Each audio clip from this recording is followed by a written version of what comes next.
Bismillahirrahmanirrahim. Assalamualaikum warahmatullahi wabarakatuh. Nama saya Muhammad Andi Yahya. Saya dari kelompok 7 mata kuliah Al-Qawaid Al-Fiqhiyah yang akan membahas tentang kaidah-kaidah umum dari 11 sampai 20. Pertama-tama yang terhormat Pak Abdul Haris dan teman-teman yang akan menonton video ini. Di sini saya akan menjelaskan tentang kaidah-kaidah umum yang mana itu yang kaidah umum dari 11 sampai 20. Baiklah, Pak, kaidah yang pertama yaitu ma la yatimul wajib illa bihi fahuwa wajib. Sesuatu yang diwajibkan menjadi tidak sempurna kecuali dengan keberadaannya, maka hukumnya wajib.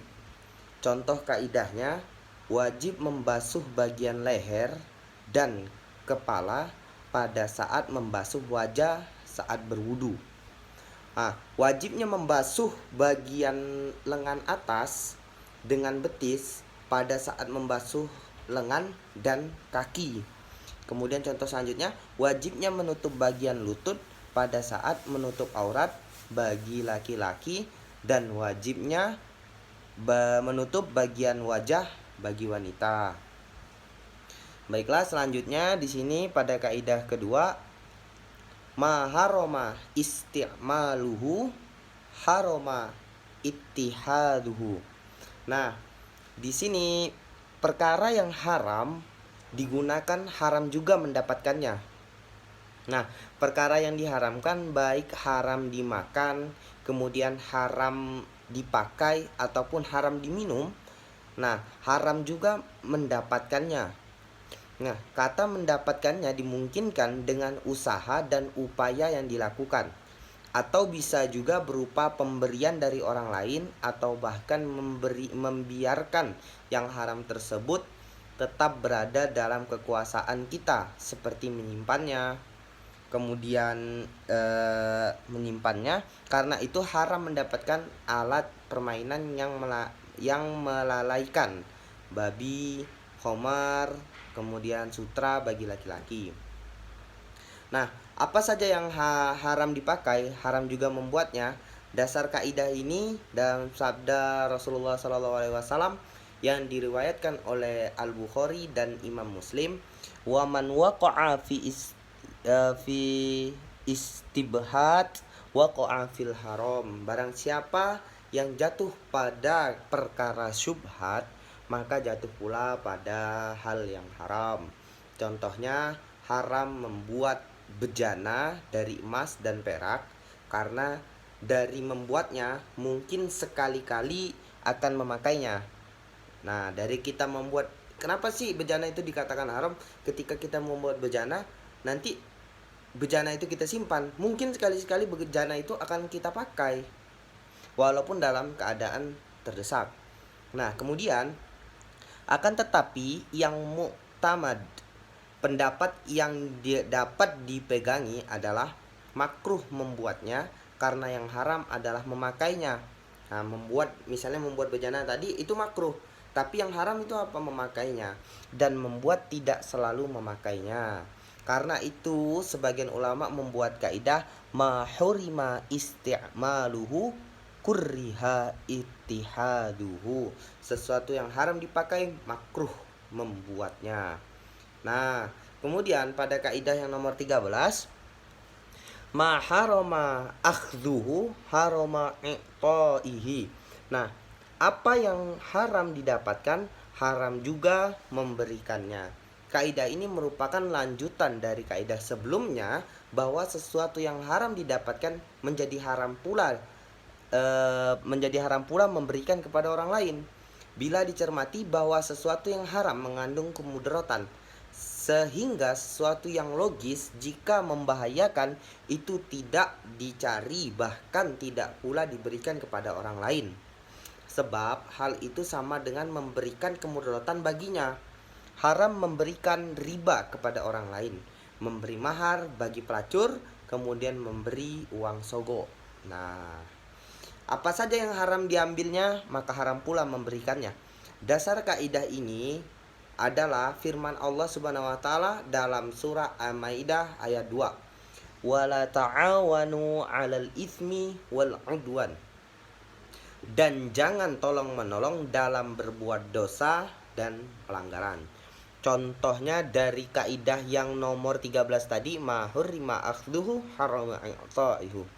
Nah, contohnya itu adalah uang hasil judi haram diambil, maka haram juga diberikan kepada orang lain. Kemudian haram menerima suap, maka haram pula suap diberikan kepada orang lain. Kemudian haram mengambil riba, nah haram pula diberikan riba kepada orang lain. Pengecualian dari kaidah ini adalah seorang boleh menyuap hakim agar mendapatkan haknya, tetapi hakim tetap haram menerimanya. Seandainya kita ini benar di mata hukum, akan tetapi hakim ini ingin menyalahkan kita. Nah, kita ini dengan syarat ketika kita bayar ke hakim, kita ini boleh mendapatkan hak kita. Nah, kita boleh tetap membayar, itu pengecualian, kita membayar, akan tetapi ketika hakim menerima itu, hakim tetap hukumnya haram. Misalnya ada orang yang pandai, pantas sekali menduduki suatu jabatan, itu tidak ia duduki. Kemungkinan besar akan dijabat oleh orang bodoh dan tidak jujur. Dengan alasan ini dia boleh menyuap, tetapi si penerimanya tidak boleh, haram. Ada kaidah yang mirip dengan kaidah di atas, yaitu ma hurrima fi'luhu hurrima tolabuhu. Nah, sesuatu yang haram dilakukan juga haram diminta. Misalnya melakukan penyuapan, itu haram, maka haram juga memintanya jika untuk memenangkan yang batil, yang salah, dan mengalahkan yang hak, yang benar. Kemudian dalam kaidah 14, al-mashghulu la yashghulu. Nah, artinya yang sudah mashghul atau sibuk itu tidak boleh dimasghulkan lagi, disibukkan lagi. Nah, sesuatu yang sedang dijadikan objek pembuatan tertentu maka tidak boleh dijadikan objek pembuatan lainnya. Sebagai contoh, apabila seorang telah meminjam pulpennya kepada adiknya, misalnya, maka ia, kakak yang meminjam, tidak boleh lagi hendak meminjamkan pulpen tersebut kepada temannya, terkecuali sang adik telah mengembalikan pulpen tersebut sang kakak telah mengembalikan pulpen tersebut kepada adiknya terlebih dahulu. Begitu juga dengan permasalahan hukum Islam lainnya. Atas dasar kaidah itu, maka tidak boleh ihram dengan umroh bagi orang yang sedang berada di Mina, sebab perhatiannya sedang dipusatkan untuk melempar jumroh, akobah, dan mabit atau bermalam di Mina tersebut. Kemudian yang kedua, barang yang dijadikan jaminan utang kepada kreditur tidak boleh dijadikan sebagai jaminan lagi kepada kreditur yang lain, karena transaksi kredit pertama belum selesai. Kemudian contoh yang ketiga, tidak dibolehkan seseorang mempekerjakan orang lain yang masih terikat kontrak kerja dengan pihak lain hingga kontraknya berakhir. Pada zaman sekarang kita masih sering menemukan beberapa perusahaan yang mengikat para pekerjanya dengan kontrak. Itu biasanya bagi para pekerja baru. Dia boleh pindah ke perusahaan lain, akan tetapi harus membayar uang kontrak. Nah, di sini ada sangkut pautnya juga, bahwasanya kalau orang yang udah dikontrak itu masih belum boleh untuk pindah ke perusahaan lain atau pekerjaan yang lain. Nah, kemudian dalam kaidah yang nomor 15, al-maisuru la yasqutu bil ma'suri. Suatu perbuatan yang mudah dijalankan tidak mengugur perbuatan yang sukar dijalankan. Maksudnya yaitu adanya suatu perbuatan yang mudah dikerjakan dan pula perbuatan yang sulit dilakukan, namun keduanya memiliki keterkaitan.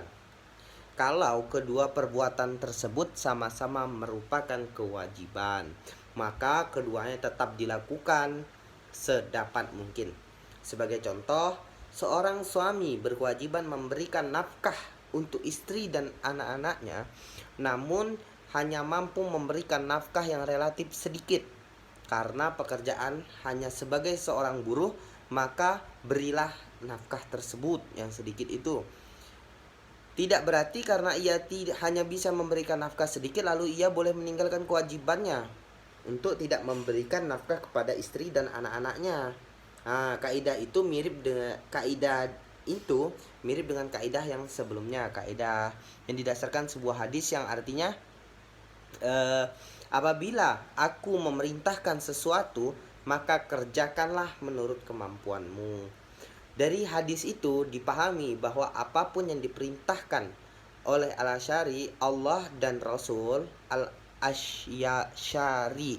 Allah dan Rasul untuk dikerjakan sesuai dengan kemampuan yang ada pada manusia atau mukallaf. Mereka tidak dipaksakan melakukan sesuatu perbuatan yang tidak mampu untuk dilakukan. Tidaklah apa yang mudah dicapai atau dilaksanakan menjadi gugur karena adanya sesuatu yang benar-benar sukar untuk dicapai atau untuk dilakukan. Atau dengan kata lain, apa yang dicapai menurut batas maksimal kemampuan dipandang sebagai perbuatan hukum yang sah. Nah, kemudian yang kaidah nomor 16, an-ni'matu biqadri an-niqmatu wa niqmatu biqadri an-ni'matu. Kenikmatan sesuai dengan kadar jerih payah dan jerih payah disesuaikan dengan kenikmatan. Maksudnya yaitu suatu keuntungan diukur dengan pengorbanan dan pengorbanan diukur menurut keuntungan. Potongan pertama dari kaidah ini sering diungkapkan dengan al-ujrah bil qadri al-masyaqqah. Artinya upaya diukur dengan jerih payah atau kesulitan. Makin sulit mencapai sesuatu, maka makin tinggi pula nilai yang didapat. Makin berat godaannya, maka akan makin besar pula pahalanya. Sebagai contoh, seorang siswa yang rajin belajar akan mendapatkan pengetahuan lebih luas dibandingkan dengan siswa yang kurang rajin belajar. Karena pengetahuan yang luas sepantasnya diperoleh oleh siswa yang rajin. Nah, kemudian di sini pada kaidah 17, la masyagha li ijtihadi fi maurudin nas. Tidak pula bagi ijtihad untuk menggeser sesuatu yang bersumber dari nas. Maka bahasa minuman dikatakan telah sagun di dalam kerongkongan jika mudah masuk karena rongganya yang terbuka. Jadi imsak berarti tidak terbuka dan tidak ada jalan. Ijtihad adalah pengerahan upaya ilmiah dalam memetik hukum, dan dalil ijtihad ada dua macam. Pertama, ijtihad yang memahami nas untuk membuka peluang pengamalannya. Ini adalah kewajiban setiap mujtahid. Yang kedua, ijtihad dengan metode kias dan logika. Ini kawasan yang tidak boleh dimasuki kecuali jika telah tidak ditemukan hukum masalah yang dibahas baik dalam kitab, sunnah maupun ijma'. Ijtihad yang dimaksud dalam kaidah ini, ijtihad tidak bisa ditolak dengan ijtihad yang semisalnya, seperti Abu Bakar menetapkan hukum dalam beberapa masalah, namun Umar menetapkan hukum yang berbeda, maka ketika Umar memimpin ketetapan Abu Bakar tidak batal tetapi masih ada meskipun tidak diberlakukan. Kemudian pada kaidah yang nomor 18, yakbalu qaulum matsrojamu mutlakan. Kata-kata seorang penerjemah diterima tanpa syarat. Contoh, seorang turis Amerika yang sedang berlibur ke Indonesia, maka ia harus menerima terjemahnya bahasa dari pemandu wisata. Kaidah ini dimasukkan ke dalam kaidah umum karena biasa dilakukan sebagai dalam bidang hukum seperti dalam bidang muamalah, jinayah, peradilan dan lain sebagainya. Nah, kemudian pada kaidah nomor 19, yudkhilu laqi ala dha'ifi wala aksi. Yang kuat mencakup yang lemah, tidak sebaliknya. Sesuatu perkara yang dituntut baik untuk mengerjakan atau untuk meninggalkan dengan tuntutan atau hukum yang lebih berat dapat mencakup perkara yang sejenis. yang tentunya atau hukum lebih lemah tetapi tidak sebaliknya, yakni yang tuntunannya lebih lemah tidak dapat mencakup tuntunan yang lebih kuat. Berdasarkan kaidah ini diperoleh melakukan ibadah haji sekaligus umroh, tetapi tidak boleh melakukan ibadah umroh sekaligus haji. Demikian pula halnya apabila seorang melakukan beberapa kejahatan yang ancaman hukumannya berbeda, misalnya membunuh lalu mencuri kemudian menghina, maka ancaman hukumannya adalah hukuman mati, potong tangan dan takzir. Dari ketiga hukuman ini, hukuman mati dapat menyerap hukuman lainnya. Sebaliknya, hukuman potong tangan tidak dapat menyerap hukuman mati.